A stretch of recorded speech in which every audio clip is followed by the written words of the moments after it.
Hi guys, welcome to my online lesson, and today we're going to talk about what is cybersecurity and why it is important nowadays. So, let's start.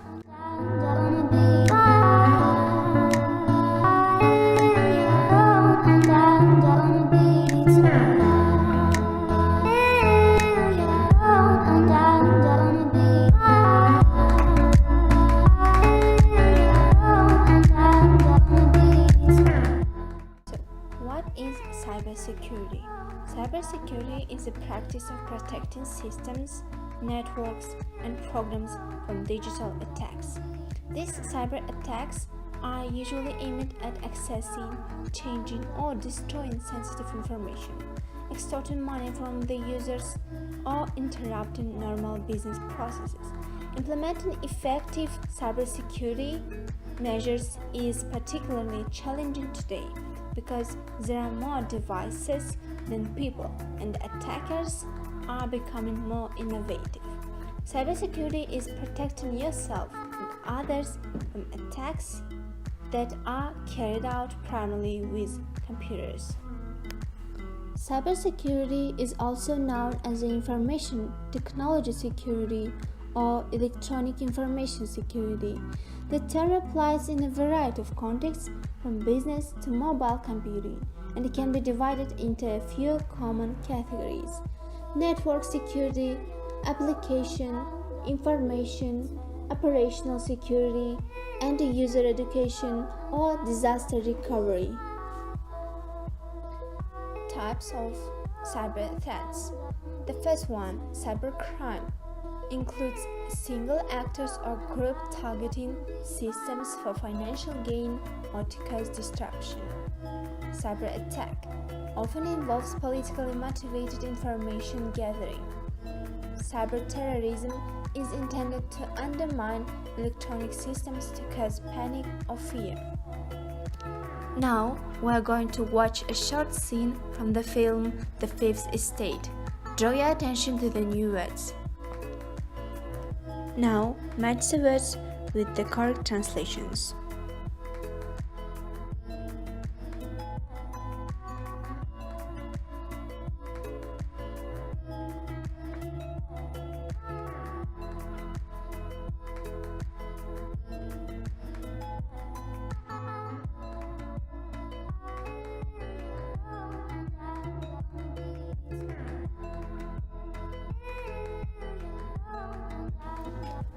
Check your answers.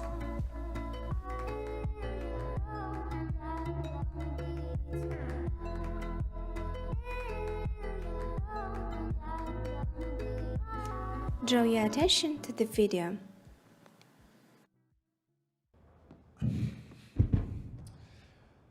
I'm a mathematician by training. When I was a grad student in Melbourne, I became interested in how I became interested in information. Okay, switching. And how it flows through society, and how when new information comes to light, it can bring about great change. Excuse me. Two people and a secret. The beginning of any conspiracy and of all corruption. Otto. And as it Otto, grows, what's he doing? more lies, deceits, more people, and more secrets. But if we can find one moral man, one whistleblower, someone willing to expose all these secrets, that man could topple the most repressive of regimes. What the hell? Otto, my talk is in 10 minutes. And there's the He problem. just ruined my entire presentation. Retribution. Whistleblowers are afraid to come forward because they fear retribution. But what if we could remove that fear?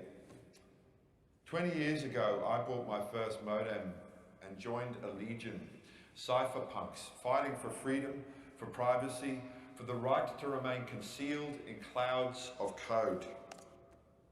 Today's hackers take it for granted, but they surf the internet because of the programs we created to hide data, to hide our identities. But even then, I knew this technology could hold the key to a whole new form of social justice. Hundreds of volunteers work on the documents we are sent. But we've honed our technology to a point that even I don't know the identity of our sources. And if the whistleblower's identity is secret, then he has nothing to fear. As Oscar Wilde said, give a man a mask and he will tell you the truth.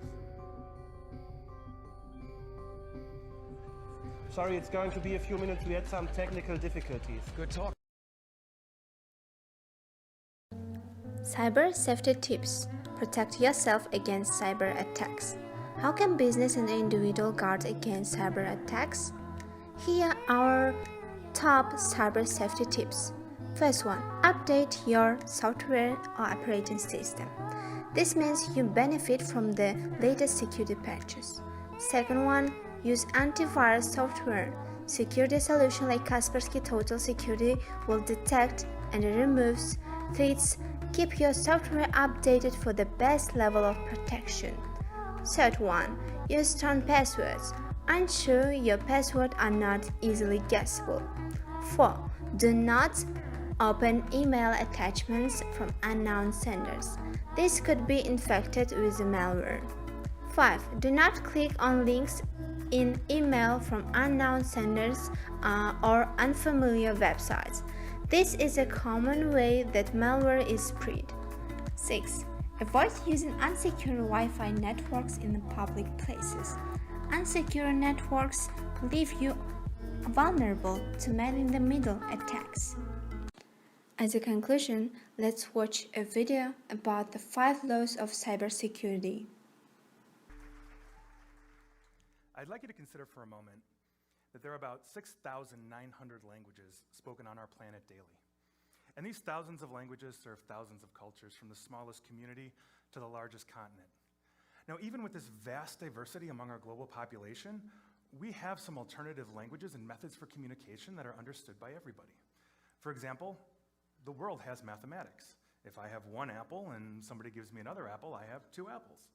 This is understood worldwide without fail. Now, as of today, the largest culture by far is that of the internet user. With 7.6 billion humans on Earth, around 3.6 billion of us are online and communicating with each other and institutions daily. Thus, another common language we all share, but most don't realize, is the networking protocols that the internet runs on and the social media platforms that tie us together, and emojis. We can't forget the emojis. But what our internet culture tends to lack is a common understanding to foster true understanding about cybersecurity and threats online. Outside of hardcore cybersecurity and IT people like myself, most people don't understand the language that is nerd. And so it is my job to be the best nerd to English translator I can be in order to help the world stay safe online. So without further ado, here are my 5 laws of cybersecurity that are designed to do just that. Law number 1. If there is a vulnerability, it will be exploited. No exceptions. Consider for a moment that when the first bank was conceived of and built, there was at least one person out there who thought, I want to rob that. In the more modern era, since the first computer bug was discovered, hackers, good and bad, have been looking for ways to get around the laws and framework that govern a computer system, a program, or even our society in general. Now think about this for a second. There are those out there who will literally try and hack absolutely everything within their capability. Now this could be the more basic exploit, like the person who figured out how to cover their car's license plate to go through an automatic toll booth for free. Or this could be the more obscure, such as infecting a complex computer network to derail an entire illegal nuclear weapons program, which actually happened in the mid-2000s. Finding ways around everything for both good and bad purposes is so ubiquitous today, we even have a term for it: life hacking. And with this, we'll move on to the second law. Everything is vulnerable in some way. We cannot assume that anything is safe, nor is anything off the table for hacking anymore. We've seen a series of massive breaches by corporations that literally spend millions annually on cyber defense strategies. From enormous retailers to gigantic health insurance providers, these corporations hold millions of records on virtually everyone in the United States and fall under multiple government compliance laws for data security, yet here we are. And we can go straight out of left field or even more obscure for examples of this law. So for decades, we've just assumed our computer processors are safe and harmless, just doing the job that they were meant to do. In the beginning of 2018, it was discovered that these technological workhorses are carrying a serious massive vulnerability that would allow a malicious hacker to wreak havoc on all of us. From minor to major, law number 2 is really inescapable. As a conclusion, in today's connected world, everyone benefits from advanced cyber defense programs. At an individual level, a cybersecurity attack can result in everything from identity theft to extortion attempts, to the loss of important data like family photos. Everyone relies on critical infrastructure like power plants, hospitals, and financial service companies. Securing these and other organizations is essential to keeping our society functioning. That's all for today. Thank you for your attention.